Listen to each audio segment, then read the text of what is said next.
here you can see the pattern, or not the patterns. You can see like where they would have made the patterns. These boxes, they had filled them with Foundry sand, and they had wooden patterns, and the patterns were all kept over just through that doorway over in the pattern house over there. And they had patterns for just about anything that they wanted to make.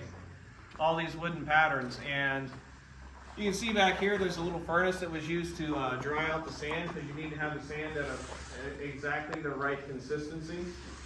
And so they would have put these boxes together, and packed them full of sand just right, so that then they could take the pattern out, and then they would pour the molten metal in. If you look over here, this is our iron furnace. Like I said, it was run by Coke, and they would have used this little crane here to move the molten metal from here to over wherever they had the pattern set up. And that little furnace over there was for brass, and so that they could make both brass and iron pieces here. And so even up through the end of service, they still would have used this. You look on the ground, there's a little bit of moss in here. It's because they had to keep it a certain, like they had to keep the sand a certain consistency. So there was also like, you didn't want it to be too dry, you didn't want it to be too wet. But as you can see, like this is where they would have, basically this is where they would have melted down the old iron that they had, the old scrap iron, and turned it into something useful.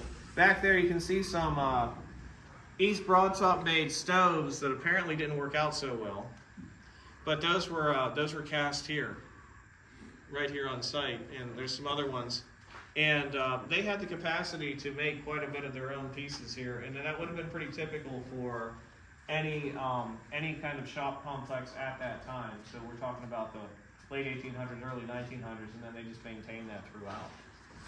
Any questions about anything you see in here? Yeah. The furnace here, because I've seen a little bit of like the big steel furnaces in Pittsburgh. Yeah. So they would fill this with what, coal, coke, or Coke. They had Colors of coke and the iron. Yeah. Okay.